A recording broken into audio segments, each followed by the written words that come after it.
Boa noite, irmãos.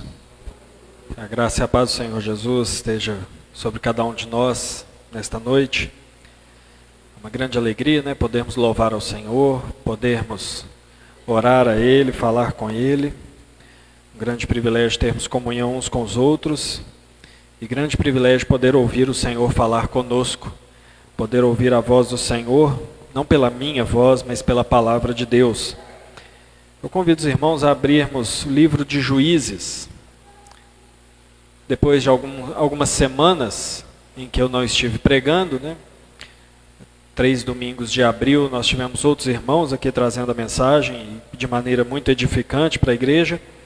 Hoje nós retomamos a nossa exposição do livro de Juízes.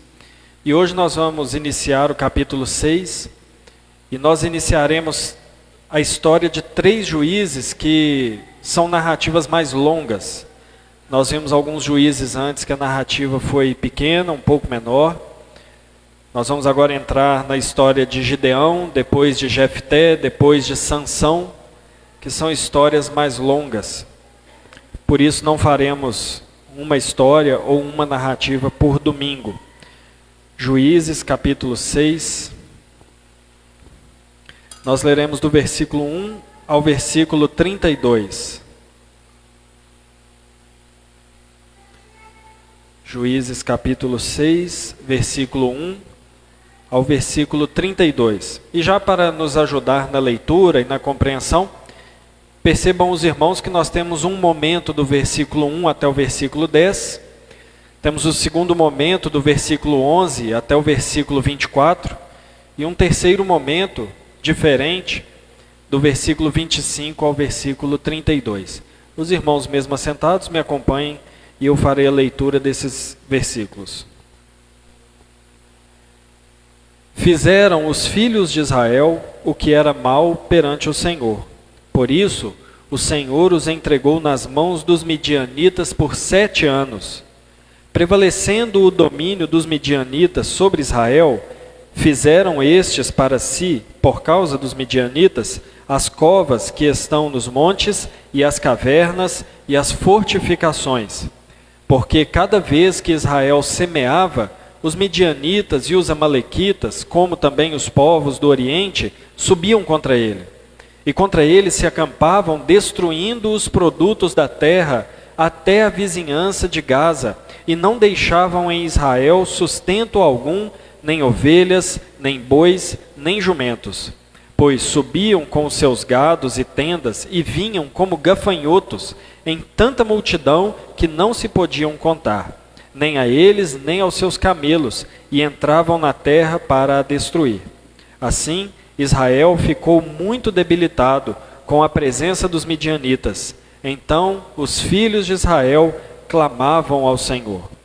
Tendo os filhos de Israel clamado ao Senhor por causa dos midianitas, o Senhor lhes enviou um profeta que lhes disse: Assim diz o Senhor, Deus de Israel: Eu é que vos fiz subir do Egito e vos tirei da casa da servidão, e vos livrei da mão dos egípcios e da mão de todos quantos vos oprimiam, e os expulsei de diante de vós e vos dei a sua terra, e disse: Eu sou o Senhor vosso Deus. Não temais os deuses dos amorreus em cuja terra habitais. Contudo, não destes ouvidos à minha voz. Então veio o anjo do Senhor e assentou-se debaixo do carvalho que está em Ofra, que pertencia a Joás a Biesrita. E Gideão, seu filho, estava malhando trigo no lagar para o pôr a salvo dos midianitas. Então o anjo do Senhor lhe apareceu e lhe disse: O Senhor é contigo, homem valente. Respondeu-lhe Gideão: Ai, Senhor meu, se o Senhor é conosco, por que nos sobreveio tudo isso? E o que é feito de todas as suas maravilhas que nossos pais nos contaram, dizendo: Não nos fez o Senhor subir do Egito?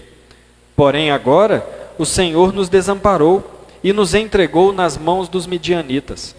Então se virou o Senhor para ele e disse: Vai nessa tua força e livra Israel das mãos dos midianitas. Porventura não te enviei eu?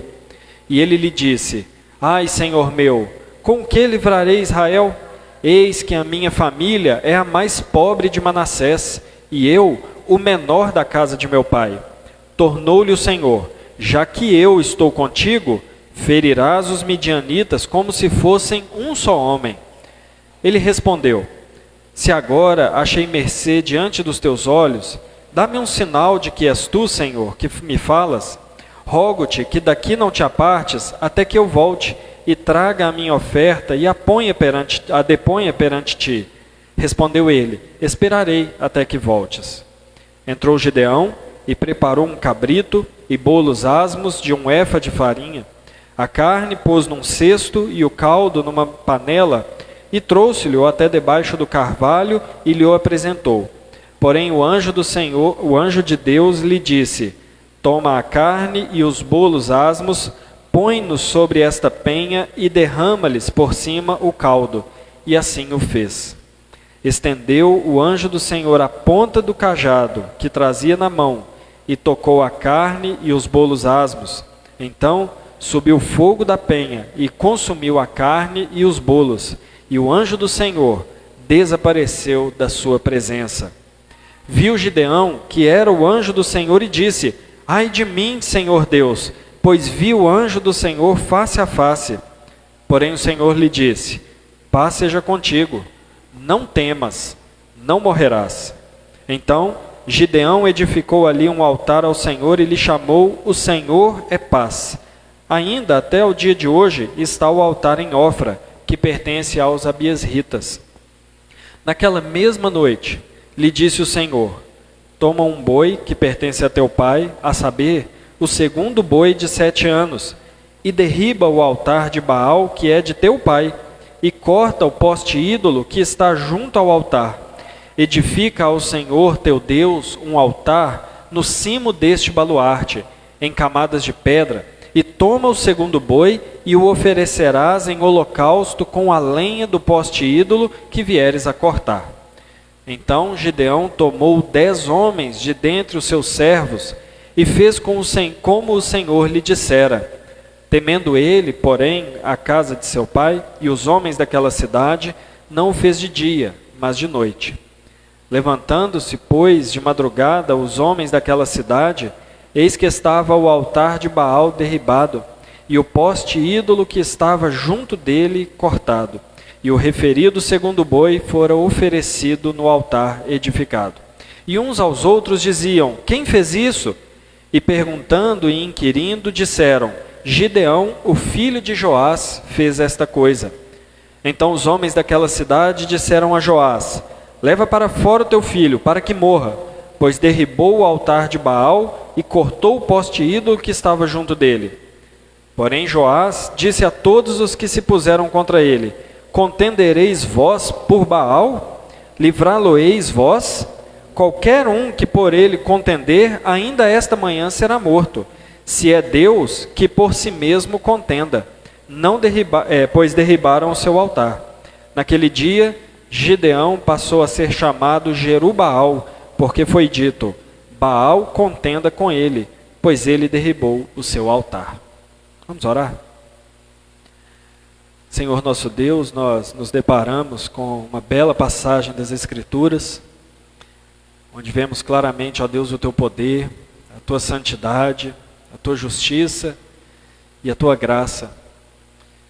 A nossa oração, ó Deus, é que esse texto não seja para nós apenas uma narração histórica, mas que o Senhor, por meio do teu Santo Espírito, por ocasião da exposição das Escrituras, fale ao nosso coração, para que aconteça conosco, ó Deus, aquilo que aconteceu com Joás, ter a plena convicção de quem é o Deus verdadeiro, e que sejamos transformados pelo Senhor nessa noite. Dê sabedoria a cada um de nós, ó Deus, sabedoria espiritual, para compreender a tua palavra e o que o Senhor quer de nós. Assim nós oramos, ó Deus, em nome de Jesus. Amém.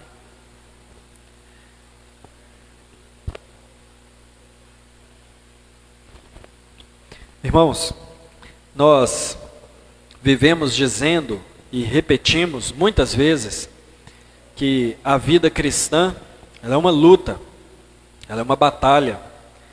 Eu me lembro de uma vez que eu era criança e minha mãe gostava muito de ouvir rádio, e tinha uma música de um cantor que não sei se ainda hoje está aí na ativa, mas ele falava muito, as músicas dele falava muito do crente chorar e lamentar, e ele dava muita ênfase nisso. E eu lembro de uma vez ter perguntado para minha mãe, falei: mãe, mas é tão ruim assim ser crente? Porque essa música aí só fala de choro, de lamento, de tristeza. E minha mãe me disse assim, que a vida cristã verdadeira é boa, mas isso não significa que ela não tenha as suas guerras e as suas batalhas. E de fato, irmãos, todos nós sabemos que a nossa vida ela é feita de batalhas. A grande dificuldade, muitas vezes, é que nas batalhas que nós enfrentamos, nós nem sempre temos em vista quem é de fato o inimigo. E não saber de fato quem é o nosso inimigo pode nos fazer entrar em batalhas e em guerras e em lutas contra inimigos que na verdade não são os nossos inimigos. Às vezes nós vemos como inimigos aquele vizinho que zomba da nossa fé. Às vezes temos como inimigos colegas de trabalho ou colegas de escola que não respeitam a nossa fé no Senhor Jesus. Às vezes temos como inimigos pessoas da nossa família que ainda não creram no Senhor Jesus e por isso não entendem a maneira como nós vivemos. Às vezes podemos ver como inimigos até mesmo alguns irmãos em Cristo que têm uma fé ou uma percepção das Escrituras muito diferente da nossa. Podemos ter como inimigos, porventura, irmãos próximos a nós, irmãos em Cristo, que por um jeito ou por uma maneira ou outra acabam nos ofendendo.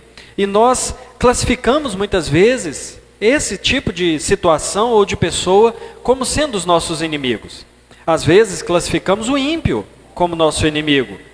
Meus irmãos, quem de nós nunca classificou o próprio Deus como nosso inimigo? Talvez nós nunca tenhamos feito isso nominalmente, com as nossas palavras. Talvez nunca tenhamos verbalizado essa ideia. Mas certamente, muitas vezes na nossa vida, nós pensamos assim: o que Deus tem contra mim para fazer isso comigo? Ou para permitir que isso aconteça?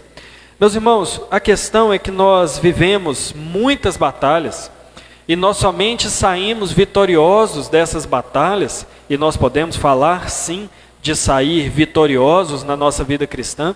Nós só temos esse tipo de experiência quando nós atacamos ou lutamos contra o inimigo verdadeiro. E o inimigo verdadeiro não são as pessoas. Os inimigos verdadeiros da nossa vida não são as situações, não são crentes ou descrentes, e por isso não é assim, batalhando ou lutando uns contra os outros, que nós alcançamos bênçãos ou vitórias nas muitas lutas que nós enfrentamos. Meus irmãos, nós não enfrentamos crises, por exemplo, no casamento, nos apartando do cônjuge por meio do divórcio ou outra situação qualquer. Nós não enfrentamos crises familiares pelo distanciamento dos nossos parentes. Nós não enfrentamos crise entre os irmãos da igreja por meio da mágoa, do ressentimento e do abandono da comunhão. Porque quando fazemos isso, nós estamos classificando as pessoas como os nossos maiores inimigos. Mas os nossos maiores inimigos nunca são as pessoas. Existem inimigos mais poderosos, existem inimigos que podem nos fazer muito mal. Irmãos, Israel teve vários inimigos. Nós estamos acompanhando, o livro de Juízes, e o livro de Juízes nos testemunha isso. Eles tiveram inúmeros inimigos. Alguns que resistiram quando eles estavam tentando tomar posse da terra, outros que moraram próximo a eles, outros que enganaram o povo para fazer aliança, e outros que estiveram lá e o povo de Israel não quis tirá-los de lá, e eles acabaram se tornando também inimigos de Israel. Eles tiveram vários inimigos. O grande problema é que Israel parece nunca ter percebido qual era o verdadeiro inimigo.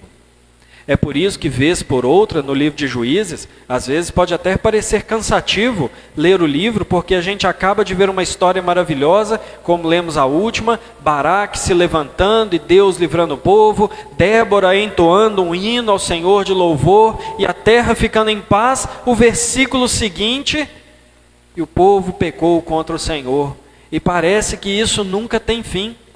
O problema é que Israel atacava os inimigos errados. O problema é que Israel não identificava com clareza quem de fato eles deveriam atacar. E é por isso, meus irmãos, que vez por outra, nós experimentamos situações assim na nossa vida. Parece que a gente nunca vive em paz. Eu venço uma situação no meu lar, acontece um problema com o irmão da igreja. Eu venço a situação na igreja, no meu trabalho acontece alguma coisa terrível. No meu trabalho as coisas parecem estar melhor, mas a minha rua virou uma bagunça. E assim por diante. E parece que entramos em luta após luta e parece que nunca vai chegar. Muitas vezes, não que essas coisas vão deixar de acontecer, mas muitas vezes porque nós temos um olhar que não percebe quem de fato é o inimigo. Esse texto que nós lemos é um texto muito útil para nos ensinar quem é o nosso verdadeiro inimigo. Serviu para Israel aprender quem era o seu verdadeiro inimigo e deve servir também, meus irmãos, para nos ensinar a quem de fato ou contra quem nós devemos lutar. Meus irmãos, esse texto mostra um inimigo real. Por que eu digo um inimigo real? Porque os outros inimigos, os povos que se levantavam contra Israel, é muito claro nas Escrituras que eles só conseguiam fazer algo com Israel porque Deus permitia. Era muito claro isso, que todos os inimigos que Israel teve foram levantados por Deus, por causa do verdadeiro inimigo. Eles tinham um inimigo. O versículo 1 é aquele moto, que nós temos visto durante as narrativas do livro de Juízes, onde o povo mais uma vez fez aquilo que era mal perante os olhos do Senhor. O ciclo parece que vai começar de novo e parece que não tem fim.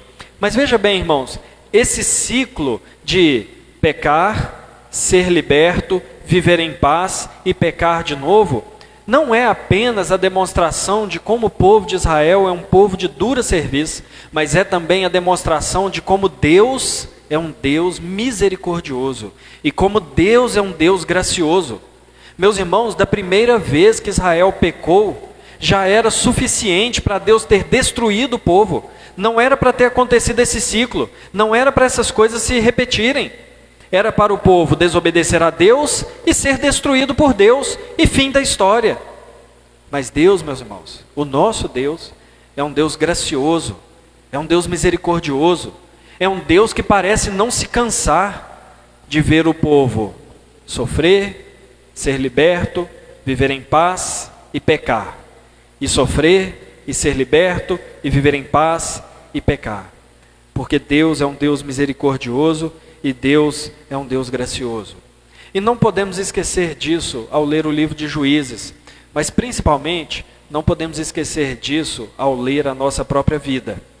Não esqueçamos, meus irmãos, que Deus tem motivos de sobra para nos destruir. E Ele não o faz porque Ele é um Deus misericordioso, e Ele é um Deus gracioso. Porque tal qual Israel, assim somos nós. Pecamos, sofremos, clamamos ao Senhor, Ele age com misericórdia, nos dá paz e nós pecamos novamente. E tudo começa novamente.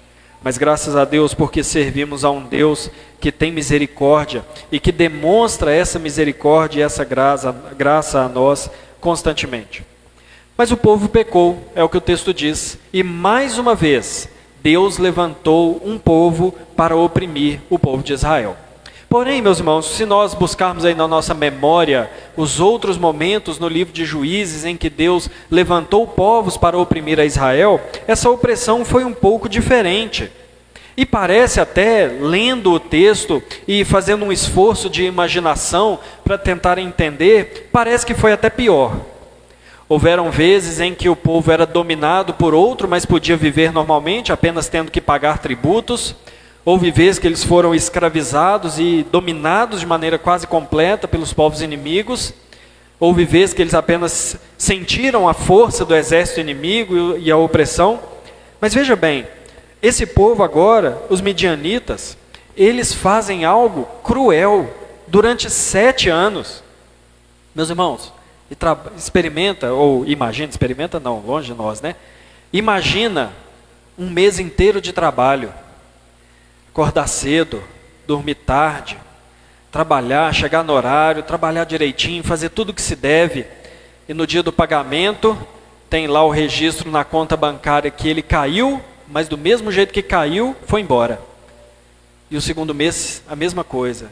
E o segundo mês, a mesma coisa, e isso durante 7 anos. Imagina como seria terrível. Era isso que Israel experimentou. Eles plantavam, eles trabalhavam, e no momento em de colher, no momento em de desfrutar do fruto da terra, o que aconteciam? Os midianitas dominavam a terra, os amalequitas invadiam a terra e outros povos, e tomavam tudo que eles conquistavam. Eu não sei, eu ia falar para as crianças, mas eu tenho certeza que muitos adultos aqui já assistiram um desenho que se chama Vida de Inseto. Meus irmãos, na hora que eu estava lendo esse texto, eu me lembrei na hora desse desenho, porque esse desenho, Vida de Inseto, mostra exatamente isso acontecendo. Aliás, até com animais semelhantes do que é narrado aqui nas Escrituras. As formiguinhas trabalhavam arduamente para juntar os seus grãos e o cereal debaixo da terra, e de tempos em tempos aparecia aquela nuvem de gafanhotos e tomavam tudo que aquelas formiguinhas tinham conseguido juntar. Meus irmãos, de maneira muito real e muito maior, era isso que acontecia com Israel. Eles plantavam, eles cuidavam, eles trabalhavam, mas o que acontecia? Os midianitas tomavam tudo. O texto diz que os camelos que chegavam para pastar naquelas terras não tinham como ser contados de tantos que eram. Não vinham só os guerreiros, não vinha só o exército, mas vinham todos esses povos que eram seminômades, que viviam mudando de lugar para lugar. Imagina, meus irmãos, vinha aquela turma de gente, milhares de pessoas, tomando as casas, tomando as plantações, tomando os animais, matando os animais, comendo tudo. E o texto diz que o que acontecia é que Israel ia empobrecendo, Israel ia definhando, o povo de Israel ia diminuindo. E o texto diz que eles começaram então a ter que criar estratégias, fazer covas, fazer cavernas, guardar o alimento escondido, para que quando esses inimigos chegassem, eles não tivessem mais onde procurar. Essa semana eu estava ouvindo um sermão do reverendo Emílio Garófalo, da Igreja Presbiteriana de Brasília, e meus irmãos, ele narra uma situação hipotética e que tornou a mim tão claro como era terrível essa situação. Ele diz assim que era muito fácil de acontecer de um filho dizer para o pai, enquanto estavam plantando: pai, será que esse ano eles vêm de novo? E o pai dizendo: olha, não sei, tomara que não, mas vamos trabalhar. E chegando o tempo da colheita, eles olham ao longe e vê aquela poeira se levantando. E o filho pergunta para o pai: pai, o que será aquela poeira? E o pai dizendo: são eles de novo, eles estão vindo. Imagina, que quadro terrível. Quando nós vemos o versículo 2 ao versículo 6, principalmente a primeira parte do versículo 6, nós vemos claramente mãos humanas, mãos cruéis, terríveis. Mas, meus irmãos, quando nós olhamos o versículo 1 e a segunda parte do versículo 6, nós temos a clara ideia de quem eram os verdadeiros culpados de tudo isso. O versículo 1 diz: os filhos de Israel tornaram a fazer o que era mal diante do Senhor. Toda essa derrota, todo esse empobrecimento, toda essa situação caótica durante 7 anos, era por culpa do próprio povo. A ferramenta era outra, dessa vez o povo de Midian, mas o inimigo era o mesmo que sempre foi, o inimigo real. O inimigo era o pecado do próprio povo. Não era o povo de Midian que matava o povo, não era o povo de Midian que escravizava o povo, não era o povo de Midian que fazia daquele povo um povo miserável, não eram os amalequitas, os povos do Oriente, que faziam eles sofrerem coisas terríveis, empobrecerem, morrerem. Era o próprio pecado deles, eles eram os culpados. E o texto diz que eles então clamaram ao Senhor. Mais uma vez clamaram, mais uma vez não em arrependimento sincero, mas clamaram ao Senhor sentindo a dor daquilo que eles estavam experimentando. O Senhor ouviu a voz deles e o Senhor respondeu. Só que dessa vez, meus irmãos, o Senhor respondeu de uma forma diferente. Nas outras narrativas que nós lemos, quando eles clamavam, o Senhor levantava libertadores. O Senhor levantava homens poderosos, homens de guerra, para livrá-los da mão dos inimigos. Agora o Senhor levanta um profeta. Um profeta. Quem precisa de profeta numa hora dessa? Imagina, sofrer um acidente, está no meio das ferragens do carro, liga para o 190 e aparece lá um advogado. O advogado não vai ajudar muito naquela hora, com todo respeito aos advogados, mas a gente precisa de um bombeiro, de um policial, de um socorrista. Eles precisavam de libertação e Deus mandou um profeta. Meus irmãos, Deus sabia o que estava fazendo. Deus enviou um profeta porque eles precisavam saber, eles precisavam lembrar do porquê eles estavam naquela situação. Eles precisavam lembrar o motivo, e o profeta deixou claro a eles que o inimigo deles não eram os povos de Midian, Amalequitas e os povos do Oriente. O inimigo do povo de Israel foi a quebra da aliança. Olha, pelo menos 6 coisas o profeta diz que Deus fez. O profeta diz que Deus trouxe do Egito, que Deus tirou da escravidão, que Deus resgatou dos opressores, que Deus desapossou os habitantes da terra, que Deus deu aquela terra para eles, e de maneira grandiosa, Deus se afirmou como Deus deles. Eu sou o Senhor, o teu Deus. Mas o texto diz que a resposta de Israel a tudo isso foi não ouvir a voz do Senhor. Eles não ouviram, eles recusaram, e o pecado deles então se tornou o seu próprio inimigo. O verdadeiro inimigo, meus irmãos, é o pecado. O verdadeiro inimigo não são os outros. O verdadeiro inimigo é aquilo que habita dentro de nós. É o pecado. Meus irmãos, e é triste ver como o pecado tem esse poder maligno de empobrecer. É triste ver como o pecado tem um poder maligno de definhar as pessoas. É triste ver o poder que o pecado tem de diminuir a humanidade das pessoas. Meus irmãos, quantas pessoas com dons maravilhosos abandonam a fé e gastam os seus dons a serviço de si mesmo e do pecado. Eu tive um amigo que nunca vi alguém com um dom musical como ele. Eu nunca vi. O professor de música dele, que é um músico conhecido no Brasil, achava excepcional o dom dele. No entanto, colocou os seus dons, conhecendo o Evangelho, colocou os seus dons a serviço de outras coisas, de outros senhores. E é triste ver como o pecado tem poder de empobrecer. E eu não estou falando de empobrecer financeiramente. Eu estou falando de empobrecer existencialmente. Meus irmãos, quantas pessoas nós conhecemos, já ouvimos falar, que conheceram a palavra. Quantas pessoas cresceram nesses bancos aqui, ouvindo o Evangelho, e no banco de tantas outras igrejas. Quantas pessoas tiveram contato com o Evangelho desde a infância, e andam longe do Senhor, por causa do pecado. Quantas pessoas tinham tudo na mão para ter uma vida invejável, ou pelo menos, falando de maneira positiva, uma vida abençoada, bem-aventurada, mas o pecado empobrece, o pecado definha, o pecado destrói, como diz o nosso hino 132, quantos que corriam bem, de ti longe agora vão.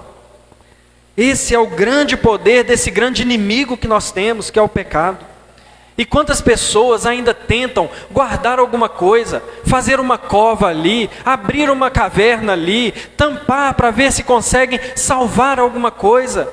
Tentam usufruir de alguma felicidade nesse mundo, tentam usufruir de algum benefício que a igreja pode oferecer, sem, no entanto, ter um compromisso com o Evangelho. Quantos tentam encontrar alguma coisa positiva numa vida longe de Deus, tentando esconder coisas, mas que o inimigo vai lá e toma.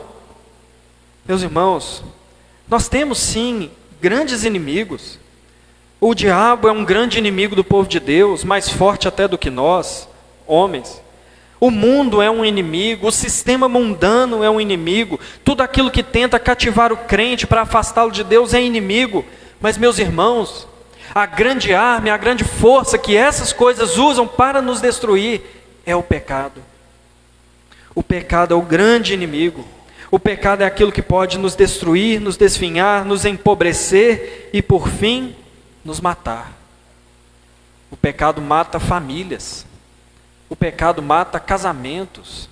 O pecado mata amizades. O pecado mata fé. Não a fé genuína, que eu quero dizer, mas o conhecimento das Escrituras. O pecado mata. O pecado mata reputações. O pecado mata, destrói. E esse é o nosso inimigo real. Portanto, o que aquele profeta dizia para Israel é que o inimigo deles não eram os midianitas. O inimigo deles era o próprio pecado deles.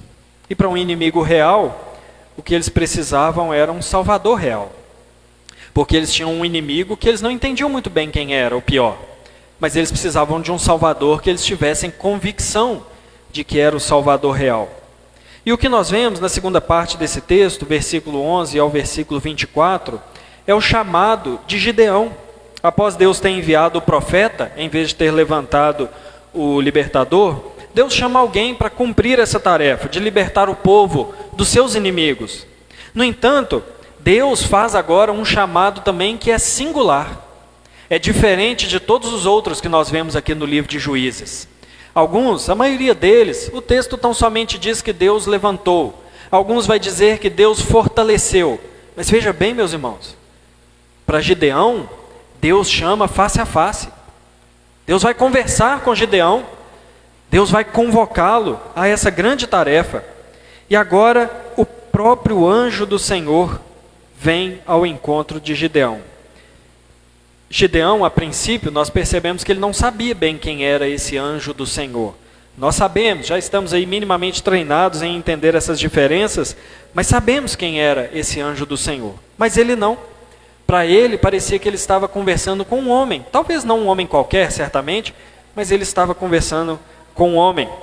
O fato é que quando o anjo do Senhor chega perto de Gideão, se apresenta a ele, Gideão está exemplificando na sua própria pessoa aquilo que o povo de Israel estava passando. Ele estava num lagar malhando trigo. Irmãos, eu particularmente já li essa história várias vezes e essa narrativa, mas eu não entendo nada de mexer com trigo, nem uva, nem nada dessas coisas. A gente só entende consumir o fruto dessas coisas. Mas o texto nos mostra que Gideão estava agindo contra o senso comum, contra o correto, por medo. Malhar o trigo é quando o trigo era separado da sua casca, o que hoje o maquinário faz de maneira muito simples. Ele deveria fazer manualmente, usando um pilão, talvez, em área aberta, para que jogando ao alto o trigo fosse separado da casca, das impurezas, e ali em lugar aberto, onde ventasse, ele teria o fruto do seu trabalho. E o lagar era o lugar de pisar uvas, para obter dali o suco, posteriormente o vinho. Ele está num lugar fechado, rodeado de árvores, malhando trigo, por medo, porque ele sabia que fazer isso a céu aberto era perigoso. Ele poderia ser visto e todo o seu trabalho ser em vão. Gideão aqui está mostrando que ele faz parte do povo. Ele é um libertador chamado por Deus, mas que experimentou aquilo que o povo estava experimentando. Ele não era outro diferente. Ele não veio do céu, ele não veio de outro povo, ele não sabia, ele não era um tipo de pessoa que não sabia o que o povo estava passando. Ele sentiu na pele, ele sabia o que era essa opressão. E então há um diálogo entre Gideão e o anjo do Senhor. É interessante que esse homem que está escondido, fazendo ali o seu trabalho entre árvores, para não ser visto, como é a saudação que o anjo faz a ele? Homem valente. Outras traduções chamam ele de varão valoroso, homem corajoso, poderoso guerreiro. É assim que é chamado aquele homem que está escondido, aquele homem que está com medo dos midianitas. Por que, meus irmãos, o Senhor chamou aquele homem de varão valoroso, de homem corajoso. Meus irmãos, olha o que diz o Senhor antes de usar esse adjetivo para ele: o Senhor é contigo.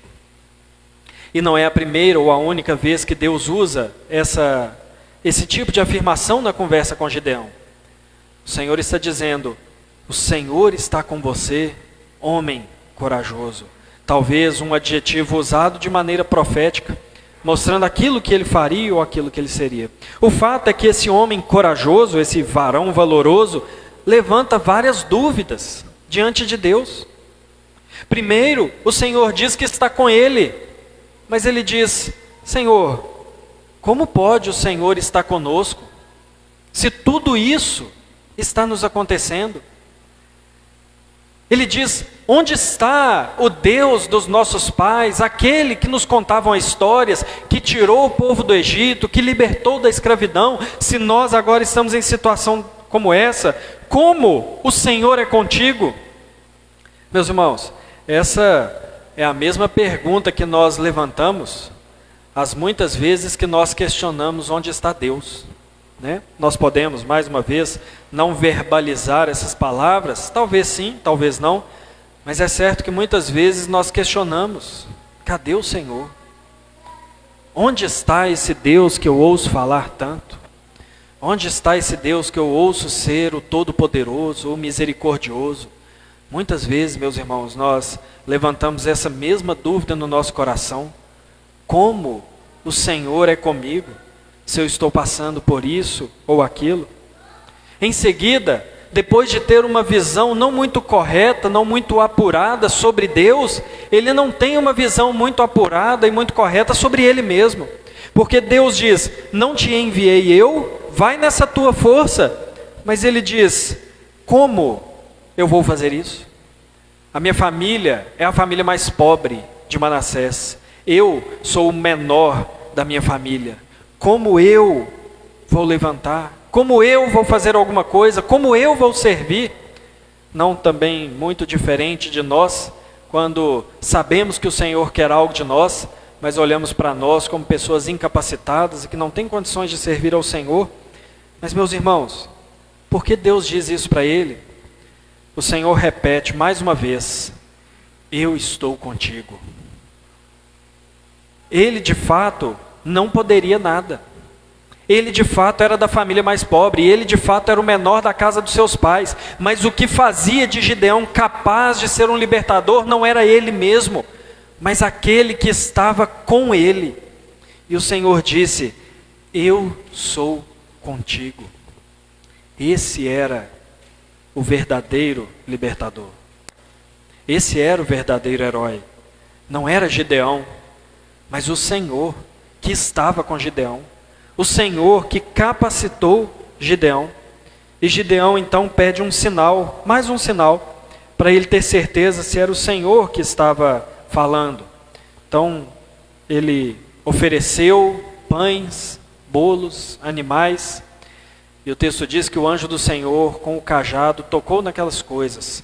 Tudo foi queimado, virou fumaça. E o anjo do Senhor subiu ali naquela fumaça. E nós sabemos, meus irmãos, que o anjo do Senhor era o próprio Deus.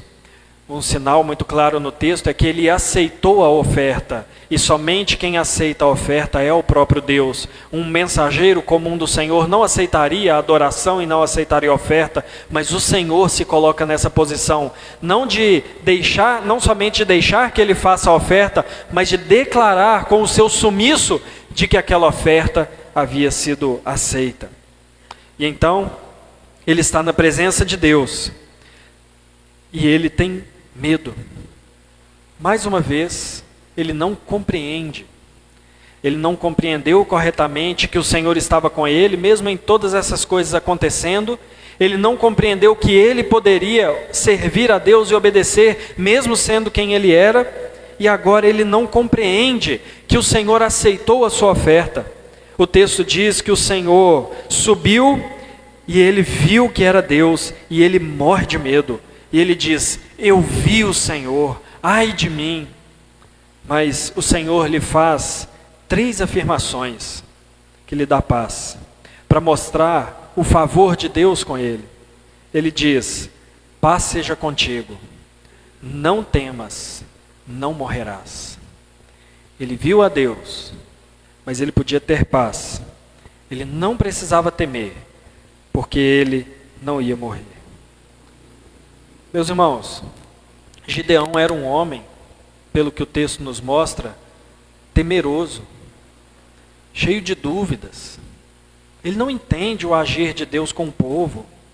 Ele não entende o agir de Deus com ele mesmo. Ele não entende o agir de Deus diante da sua oferta. Mas ainda assim, a Bíblia diz que ele é um herói da fé. Hebreus coloca Gideão na lista daqueles que nós chamamos de heróis da fé. Isso nos ensina, meus irmãos, que a fé, ela é exercida nem sempre de forma corajosa. A fé nem sempre ela é exercida de peito aberto. Nós não precisamos achar que somos menos crentes quando diante de alguma situação nós temos medo, nós temos dúvida, nós temos incerteza. O Cadu nos lembrou aqui durante a liturgia que nós estamos encerrando aí 2 anos de pandemia, de coisas fechadas e tudo mais. Quem no início não teve alguma dúvida? Quem no início não teve alguma incerteza? Quem não teve a dúvida minimamente se ia chegar vivo 2 anos depois? Isso não significa necessariamente falta de fé. O que significa falta de fé é duvidar de Deus. O que significa falta de fé é duvidar de que Deus está no controle de todas as coisas. O que significa falta de fé é não agir segundo a vontade de Deus, é desobedecer. Isso é falta de fé. Mas Gideão era duvidoso. Gideão não parecia um homem tão para frente, corajoso como Davi. Mas ele creu em Deus, e ele agiu, e ele fez. Ele era um libertador, mas ele só era o libertador verdadeiro porque Deus o comissionou para isso, e porque Deus estaria com ele. E só o Senhor estando com ele, eles teriam, o povo de Israel, um libertador real. Assim, meus irmãos, também como o nosso problema, o nosso inimigo real é o pecado, nós precisamos de um libertador real também. Nós não podemos achar, meus irmãos, que o que pode nos libertar do pecado é nós mesmos. Nós não podemos achar que o que pode nos libertar de uma vida empobrecida pelo pecado é a religião. Nós não podemos achar que o que pode nos afastar, nos livrar de uma vida empobrecida pelo pecado, uma vida de miséria, é algo que possa sair de nós mesmos. Nós não podemos cair no engano de Satanás, de achar que nós precisamos apenas de nós mesmos, das nossas boas obras, daquilo que podemos fazer. Meus irmãos, só existe um libertador real. E esse libertador não é alguém que caiu de paraquedas e não sabe o que nós passamos. Esse libertador real, ele é tirado do meio do povo de Deus. Ele é, como a Bíblia mesmo diz, um homem de dores, que sabe o que é padecer. O nosso libertador não é um anjo que veio do céu e que não sabe o que é ser tentado pelo pecado, o verdadeiro inimigo. O nosso libertador, aquele que nos tira da miséria, aquele que nos tira da escravidão, não é alguém alheio às nossas fraquezas. Ao contrário, é aquele que se esvaziou, é aquele que experimentou a nossa limitação, é aquele que experimentou a tentação, é aquele que experimentou o sofrimento, e como a Bíblia diz, ele pode nos socorrer. Ele esteve malhando trigo no lagar conosco, por isso ele sabe o que é sofrimento. O nosso libertador real, meus irmãos, não é o pastor, não é a igreja presbiteriana, não é uma vida moral correta. O único que pode nos libertar do nosso maior inimigo é o Senhor Jesus, porque só Ele tem condição de vencer esse inimigo. E Ele travou batalhas com esse inimigo a todo momento em que foi tentado. E Ele venceu batalhas, todas elas. Mas Ele não venceu somente para nós vermos. Ele venceu no nosso lugar, para que crendo nele, sejamos aquilo que Paulo diz, mais do que vencedores por meio de Cristo. E assim, meus irmãos, devemos agir por fé, como Gideão agiu. Isso não exclui o medo, De repente o Senhor coloca diante de nós uma porta aberta de servir a Ele de alguma maneira. Esse ano, no final do ano passado, eu fiz alguns convites aqui a irmãos da igreja a servirem a igreja como professores, e havia certo temor e tudo, mas houve uma boa aceitação. Isso é fazer com fé em Deus. De repente o Senhor coloca diante de nós uma oportunidade que nós estamos pedindo por ela, seja de trabalho, seja de casamento, seja de alguma coisa, mas nós ficamos com medo, ficamos receosos, ficamos temerosos. Isso não significa falta de fé, mas nós precisamos então confiar no Senhor, que Ele está nos dirigindo, Ele está cuidando de nós, e nós podemos então confiar e descansar nele. Devemos agir obedecendo ao Senhor sempre e confiando nele. E meus irmãos,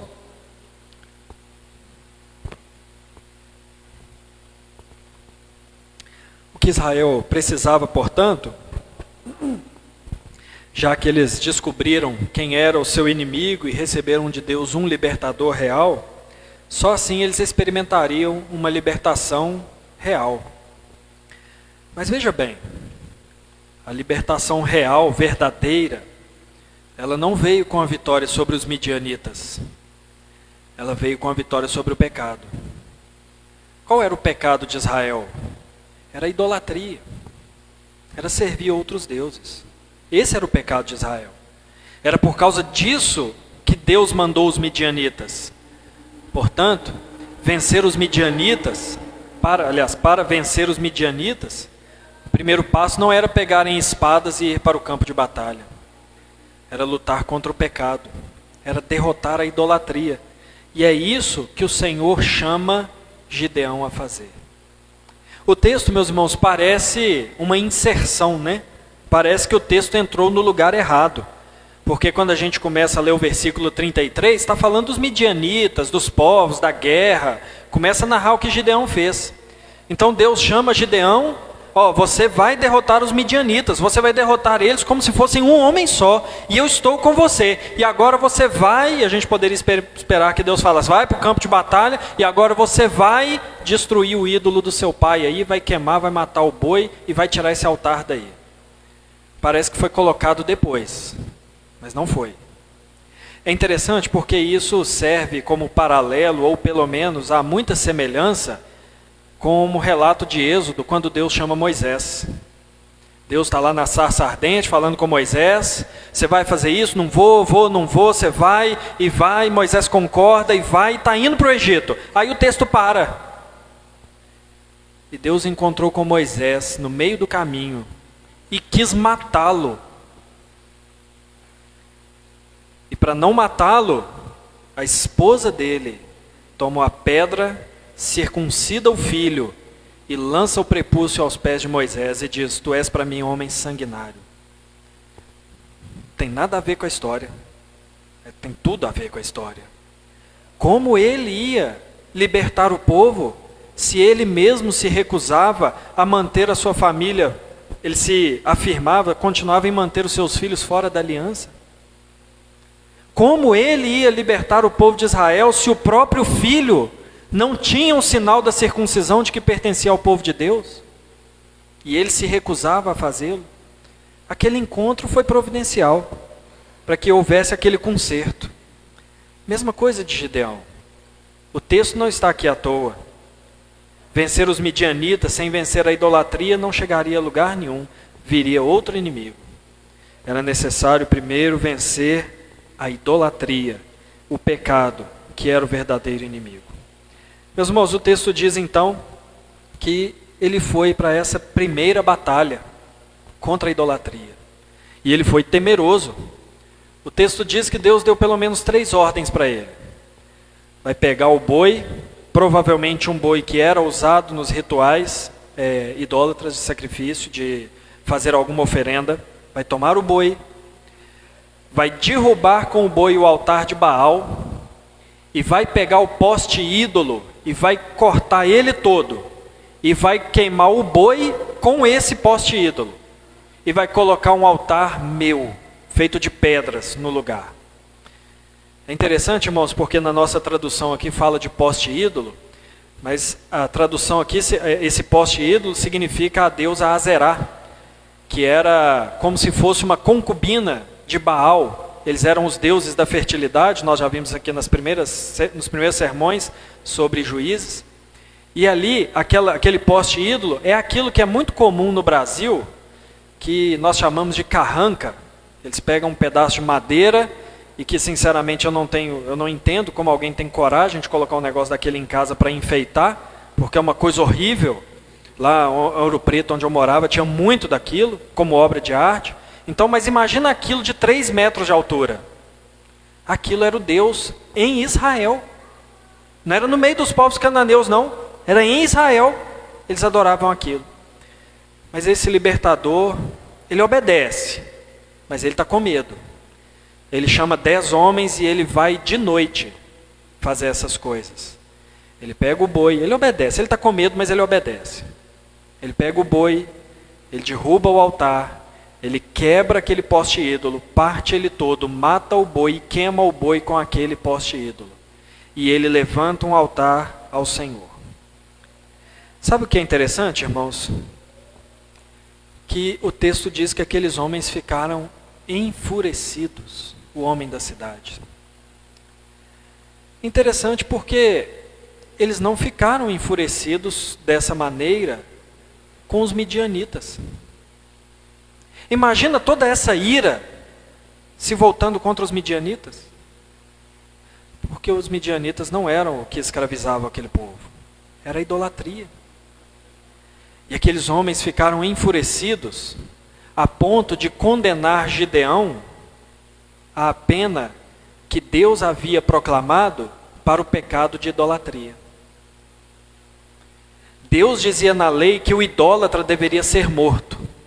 Aquele homem destruiu a idolatria e foi condenado à morte por aqueles homens.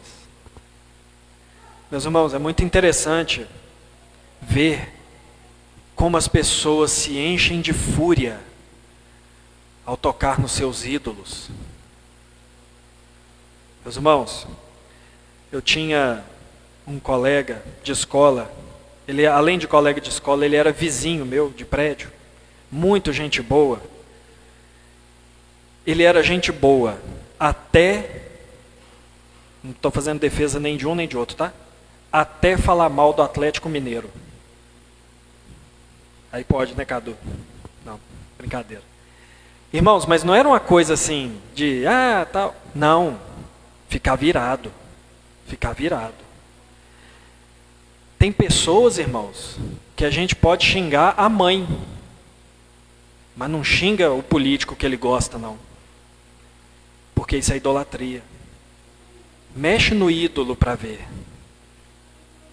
Irmãos, nós temos uma capacidade pecaminosa de nos tornarmos os maiores inimigos daqueles que tentam derrubar os nossos ídolos. E eu não estou falando somente de ídolos que nós podemos colocar num pedestal. Eu estou falando dos ídolos que nós colocamos no nosso coração. Irmãos, tem pessoas que, se tocar no dinheiro dela, ela se enfurece. Existem pessoas que, se tocar no pecado dela, ela se enfurece. Existem pessoas que, se falar que tem que ter comunhão com os crentes, elas viram bicho. Porque tudo isso são ídolos. E eu estou falando de um e de outro, mas, meus irmãos, creiamos, todos nós temos os nossos ídolos. Todos nós temos alguma coisa no nosso coração que é intocável, que se alguém tocar, se alguém nos lembrar, nós nos enfurecemos. Mas, meus irmãos, libertação de verdade só acontece quando esses ídolos são destruídos. Liberdade de verdade só existe quando a idolatria que há no nosso coração, ela é destruída, ela é destronada. Quando no lugar dos ídolos no nosso coração nós levantamos um altar ao Deus dos céus. É só assim que existe uma libertação verdadeira, uma libertação real. E parece que no meio disso tudo aqui, alguém teve uma resposta sensata, que foi o próprio dono do altar. Parece que o dono daquele animal e daquele centro de culto, parece que ele foi o primeiro que entendeu o que estava acontecendo ali, porque ele teve uma visão muito clara de quem era verdadeiro Deus ou não, porque aqueles homens levantam para Joás e diz: traz o seu filho que nós vamos matar. E ele diz assim: bom, se ele é Deus, ele que se defenda, ele que defenda o seu altar, ele que brigue por si mesmo. Meus irmãos, isso é uma clara visão de quem naquela situação era o Deus verdadeiro. A diferença está estabelecida. O falso Deus precisa de alguém para libertá-lo. O falso Deus precisa de alguém para carregá-lo. O falso Deus precisa de alguém para alimentá-lo. O verdadeiro Deus, ao contrário, é Ele que liberta o seu povo, é Ele que carrega o seu povo, é Ele que alimenta o seu povo, é Ele que cuida do seu povo. Nós não temos um Deus, meus irmãos, que precisa de favor nosso. Nós é que somos carecidos do favor de Deus. E pela sua misericórdia temos recebido constantemente graça sobre graça e favor sobre favor. Meus irmãos, os midianitas começaram a ser vencidos no momento em que a idolatria foi destruída pelas mãos de Gideão. Ali, os inimigos secundários começaram a ser destruídos porque o principal inimigo foi destruído, o pecado do próprio povo. Meus irmãos, assim também é a nossa vida. Nós temos diversos inimigos, vamos dizer assim, secundários.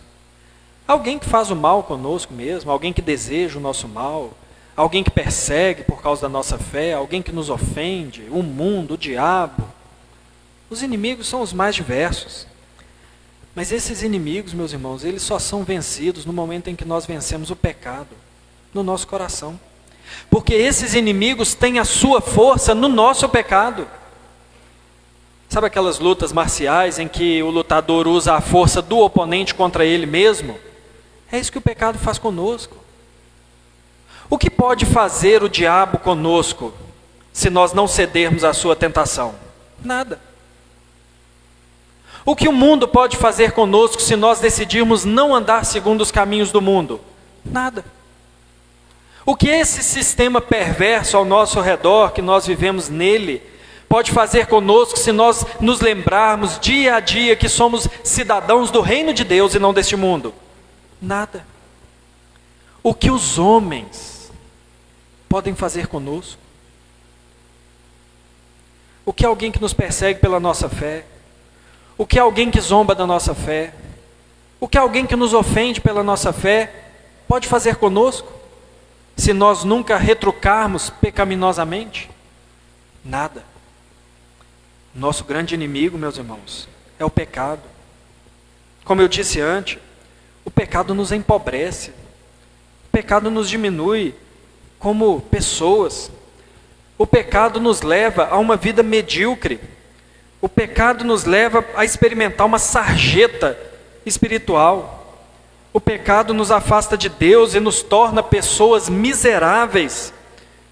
E Deus nos faz ouvir essas coisas. E Deus nos faz saber disso, porque Ele é um Deus misericordioso. E Deus não só nos faz saber disso, Deus não só deixa claro diante dos nossos olhos qual é o nosso real inimigo, mas Ele nos oferece uma vitória real, que não é passageira, mas é eterna, por meio daquele que é o nosso libertador real, que é Jesus Cristo. Olha, meus irmãos, não existe uma terceira via. Está muito comum aí nos nossos dias essa palavra, né? Não existe uma terceira via. Ou nós estamos escravizados pelo pecado, ou nós estamos libertos em Jesus Cristo. Não existe quase liberto e não existe meio escravo. Ou nós temos uma vida medíocre e uma vida detestável, ou nós temos uma vida abundante em Cristo. Ou nós temos uma vida indigna, da qual nós não sentimos alegria. Ou nós temos uma vida digna de ser vivida por causa do Senhor Jesus. Ou nós somos escravizados, empobrecidos, diminuídos pelo pecado. Ou nós estamos no campo de batalha, mas com a vitória garantida por meio de Jesus Cristo. Não existe outra opção.